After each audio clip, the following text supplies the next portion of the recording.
Voy con Luis Soriano, Derechos Humanos. Luis, ¿cómo te va? Excelente mañana. ¿Qué ole, Toño? Buenos días, Lupita. Muy buenos días a todos, todo tu auditorio. Acá estamos pendientes y presentes. Perfecto. ¿Qué nos tienes, Luis? ¿Qué pones en la mesa para platicar? Fíjate que el día de ayer, mi querido Toño, Lupita, el día de ayer fue 3 de febrero Sí. Y fue el Día Internacional del Abogado. Claro. Entonces, si gustas, podemos platicar de este tema. Perfecto, por favor, adelante. Mira, el 3 de febrero, que es el Día Internacional del Abogado, este día tiene como objetivo reconocer la labor tanto de hombres como de mujeres de leyes que trabajan para conseguir un mundo más justo. ¿Qué es lo que se pretende destacar con este día? Pues obviamente la notable importancia que tienen los abogados en la defensa jurídica de personas, en la tramitación de procesos judiciales, administrativos, de mediación de negociaciones y resolución de conflictos en diferentes materias como las laborales, etcétera, entre otras competencias. Un abogado, Toño, es un profesional universitario que se gradúa de Derecho, el cual evidentemente debe de estar colegiado, titulado, con cédula, para poder ejercer su profesión. Esto obviamente lo conlleva a tener que tener varias funciones y competencias. Bueno, perdimos a Luis Soriano. Ahorita conectamos con él nuevamente. Está platicando justo del día 3 de febrero, Día Internacional del Abogado. Es una efeméride interesantísima. Regresamos contigo, Luis. Acá estamos. Y te decía que, bueno, dentro de las funciones del abogado, pues es ser asesor, defensor. No, otra vez. A ver, dame chance por esta vía para que escuchemos a Luis Soriano y nos ponga en contexto de lo que es, por supuesto, el Día Internacional del Abogado. Te está platicando al respecto Luis Soriano. Luis, nuevamente, perdónanos. No te preocupes, no te preocupes. Adelante. Decía que hay muchas materias por las cuales pues un abogado se dedica a ejercer, que son estas materias que te mencionaba, pero principalmente es qué es lo que tendría que estar haciendo un abogado, cuál es la función que tendría que estar realizando, y pues obviamente hay que analizar qué hacemos los abogados dentro de esta revisión sobre nuestra responsabilidad que tenemos dentro de la construcción de paz. Y más en estos tiempos, Toño, en donde los problemas a nivel internacional van a arreciar, la problemática Trump con este imperialismo que se está buscando refundar a nivel internacional, pues trae como consecuencia la obligación de que los abogados tengamos la obligación de reflexionar cuál es nuestra función en estos escenarios. No es fácil, no es sencillo cómo se van dando las cosas en el ámbito internacional, inclusive que motiva que en el ámbito local también tenga que tener su repercusión, y desde ahí tenemos que analizar un tema súper importante desde el tema jurídico. Antes de la reforma del 2011 y después de la reforma del 2011 que tiene la Constitución política de nuestro país, Toño, antes de la reforma del 2011 los derechos humanos no existían en México. O sea, lo que existían eran garantías individuales, y bajo ese tema, pues solamente se aplicaban las garantías y derechos que se encontraban contemplados en nuestra normativa constitucional. Después del 2011 se vuelve una obligatoriedad el reconocimiento y la aceptación de los derechos humanos. Y eso también tiene una afectación o una visualización muy clara frente a lo que somos los abogados. Estamos los abogados que estudiamos Derecho, nos titulamos antes del 2011, y están los abogados que terminaron la carrera o estudiaron después del 2011. Y el enfoque es totalmente diferente. Los abogados que estudiamos antes del 2011 estamos bajo la lógica de ser constitucionalistas, y entonces para nosotros la máxima ley es la Constitución de la República.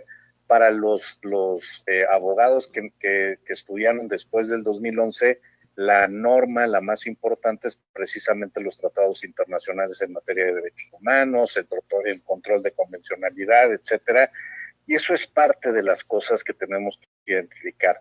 Los derechos humanos, Toño, tienen una característica fundamental y es la de la no regresión, la de no regresar las cosas a como estaban antes. Y eso precisamente es lo que los abogados de ahora tenemos que tomar en cuenta claramente, porque las cosas no pueden ser como eran antes. No podemos pensar que los derechos y obligaciones de las personas son los mismos que se tenían en los años, al inicio del siglo, en el siglo pasado, etcétera, sino van evolucionando y son progresivos. Y desde ahí los abogados tenemos la obligación de tener que construir procesos para la construcción de procesos de paz, primero desde lo local, después provocando hacia lo nacional y evidentemente defendiendo nuestra soberanía y defendiendo nuestra cultura frente a los embates internacionales que se vienen para acá.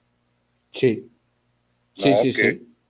¿Qué opinas? Bueno, sin duda alguna. A ver, las propuestas, las últimas propuestas en el Poder Legislativo local, perdón, federal, ¿no son regresivas? Es decir, ¿no están buscando volver a los 70s, 80s? Es que la concepción, mira, la percepción que le tenemos que dar a las propuestas, iniciativas que se van dando ahora es lo mismo que tenemos que analizar que lo que pasaba en los años 80 o en los años 90. Sí. Generalmente las leyes van siempre un paso atrás de lo que es nuestra realidad. Y esto no es por esta época, sino siempre ha sucedido. Evolucionamos más rápido de lo que nuestros procesos legislativos se van dando, se van otorgando. Okay. Y muchas veces la evolución que se pueda dar hoy en el tema normativo es a lo mejor algo que pudo haber sido una evolución hace 2, 3, 5, 8 años y hoy se puede ver como una involución.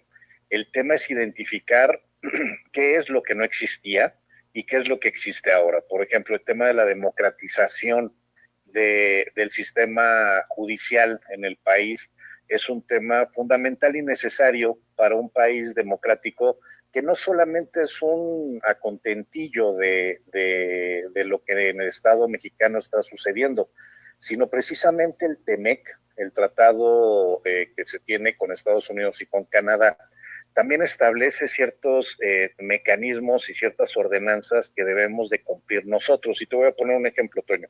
En materia de derecho laboral. En materia de derecho laboral, en la reforma a la ley del trabajo que tenemos hoy en día, es una ordenanza del TEMEC.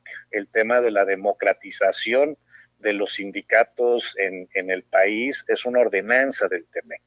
Es una ordenanza para poder ir cumpliendo con el tratado que se tiene con los dos países del norte del continente. Correcto. Si no construimos eso, Toño, podemos caer en sanciones y las sanciones pueden motivar la disminución del comercio con nuestro principal socio comercial, que es Estados Unidos, por ejemplo. El tema de identificar que no pueda haber violencia de género en los centros de trabajo, por ejemplo, es parte también de las obligaciones que se tienen que dar conforme al TEMEC. O sea, no siempre, Toño, las propuestas, iniciativas que se dan son surgidas desde una lógica local. Inclusive la reforma del 2011, Toño, surge derivado de una sentencia que condena al Estado mexicano por el caso de Radilla Pacheco, en donde obliga al Estado mexicano a tener que cambiar de garantías individuales a derechos humanos, de romper con el control de constitucionalidad, a generar un control de convencionalidad, a empoderar el principio pro persona por encima de lo que la norma marca. Y entonces, y eso son ordenanzas las que hay a nivel internacional. Entonces, no todas las reformas, Toño, son regresivas, sino son inclusive en cumplimiento de sentencias que existen a nivel internacional, o por lo menos en nuestro caso, en nivel regional, en el sistema interamericano. Correcto. Perfecto. Bueno, pues ¿con qué rematas, mi queridísimo Luis? Pues solamente agradecer, felicitar a todos los abogados y a las abogadas y abogados que nos están escuchando, que nos van a escuchar hacia adelante, y desearles el mejor de los éxitos y decirles que somos sujetos de procesos de paz y ya no solamente somos sujetos de justicia. Entonces nos toca también a los abogados tener que cumplir con estos procesos de paz. Perfecto. Muchísimas gracias, Luis, y te abrazamos con afecto. Ok, abrazo fuerte igual. Gracias. Hasta luego. Adiós. Luis Soriano, con esto de derechos humanos, el Día Internacional del Abogado que fue ayer, 3 de febrero.